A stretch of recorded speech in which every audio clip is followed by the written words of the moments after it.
நரகத்திலிருந்து நம்மை பாதுகாக்கக்கூடிய இன்னும் ஒரு மிக முக்கியமான வழிமுறைதான்.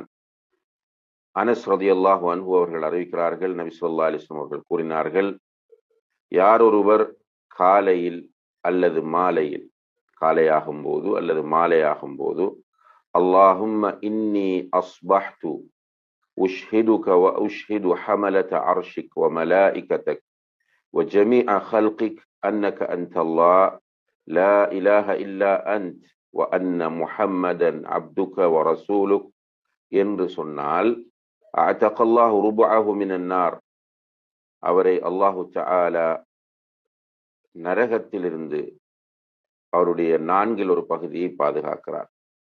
இந்த வார்த்தையை 2 தடவைகள் கூறினால் அவருடைய பாதியை நரகத்திலிருந்து பாதுகாக்கிறார்.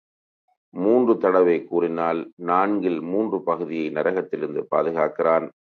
4 தடவைகள் கூறினால் அவரை நரகத்திலிருந்து அல்லாஹ் விடுதலை செய்கிறான் என்று நபி ஸல்லல்லாஹு அலைஹி வஸல்லம் அவர்கள் சொன்னார்கள்.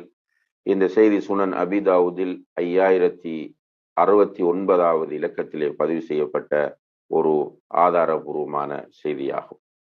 எனவே அன்புள்ள சகோதர சகோதரிகளே, பொதுவாக ஒரு முஸ்லிம் காலையிலும் மாலையிலும் ஓதுவதற்கென்று நபி ஸல்லல்லாஹு அலைஹி வஸல்லம் அவர்கள் கற்றுத்தந்த துஆக்களை, திக்ருகளை அதிகமாக ஓதி வர வேண்டும். குறிப்பாக இந்த துஆவை காலையிலும் மாலையிலும் 4 தடவைகள் ஓதினால் அவர் முழுக்க நரகத்திலிருந்து விடுதலை பெறக்கூடிய வாய்ப்பு கிடைக்கிறது. காலையிலே ஓதும் போது, அல்லாஹும்ம இன்னி அஸ்பஹ்து உஷ்ஹிதுக் வ உஷ்ஹிது ஹமலத அர்ஷிக் வ மலாயிகதக் வ ஜமீஅ ஹல்கிக் அன்னக அன்தல்லாஹ் லா இலாஹ இல்லா அன்த் வ அன்ன முஹம்மதன் அப்துக வ ரசூலுக் என்று ஓத வேண்டும். மாலையில் என்றால், அல்லாஹும்ம இன்னி அம்சைது உஷ்ஹிதுக் வ உஷ்ஹிது ஹமலத அர்ஷிக் வ மலாயிகதக் வ ஜமீஅ ஹல்கிக் அன்னக அன்தல்லாஹ் லா இலாஹ இல்லா அன்த் வ அன்ன முஹம்மதன் அப்துக வ ரசூலுக என்று ஓத வேண்டும். காலையில் அல்லாஹும்ம இன்னி அஸ்பஹ்த், மாலையிலே அல்லாஹும்ம இன்னி அம்சைத். ஏற்கனவே நாம் சொல்லியிருக்கிறோம், அஸ்பஹ்து காலையில் ஓதுகிற துஆ என்பது ஃபஜ்ர் தொழுவதிலிருந்து சூரியன் உதிக்கும் வரைக்கும் உள்ள நேரமாகும். அதே போல மாலை என்பது அசர் தொழுவதிலிருந்து சூரியன் மறையும் உள்ள நேரமாகும். எனவே இந்த நேரங்களில் நாம் வழமையாக ஓதுகிற ஔராதுகளோடு சேர்த்து இதையும் ஓதிக்கொள்ள வேண்டும். இதிலே அல்லாஹுடைய தூதர் நமக்கு சொல்லித் தருகிற அந்த துஆவினுடைய அர்த்தம், அல்லாஹும்ம இன்னி அஸ்பஹ்த், யா அல்லாஹ், நான் காலையை அடைந்து விட்டேன், நிச்சயமாக நான் காலை அடைந்து விட்டேன். உஷ்ஹிதுக, உன்னை நான் சாட்சியாக ஆக்குகிறேன்.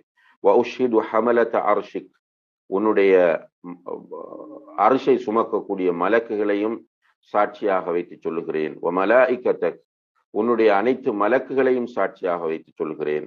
வ ஜமீஅ ஹல்கிக், உன்னுடைய அனைத்து படைப்புகளையும் சாட்சியாக வைத்து சொல்கிறேன். அன்னக அன்தல்லாஹ், நீதான் நிச்சயமாக அல்லாஹ். லா இலாஹ இல்லா அன்த், உன்னை தவிர வணங்கி வழிபட தகுதியானவன் நிச்சயமாக வேறு யாரும் இல்லை. வ அன்ன முஹம்மதன் அப்துக வ ரசூலுக், நிச்சயமாக முஹம்மது ஸல்லல்லாஹு அலைஹி வஸல்லம் உன்னுடைய அடியாரும் உன்னுடைய தூதரும் ஆவார் என்று நான் சாட்சி சொல்லுகிறேன். அப்ப அல்லாஹுவையும் மலக்குகளையும் ஏனைய எல்லா படைப்புகளையும் சாட்சியாக வைத்து நாம் சொல்லக்கூடிய பிரகடனம், அல்லாஹுதான் உண்மையான கடவுள், அவனை தவிர வணக்கத்திற்கு தகுதியான வேறு யாரும் இல்லை என்பதும், முஹம்மது ஸல்லல்லாஹு அலைஹி வஸல்லம் அவர்கள் அல்லாஹுடைய அடியாரும் அவனுடைய தூதரும் ஆவார் என்ற இந்த விஷயம், இதை நாம் காலையில் 4 தடவைகள், மாலையில் 4 தடவைகள் ஓதி வருகிற போது நரகத்திலிருந்து நம்மை நாம் பாதுகாத்துக் கொள்ளலாம். அல்லாஹு தஆலா அதற்கு நமக்கு தௌஃபீக் செய்வானாக.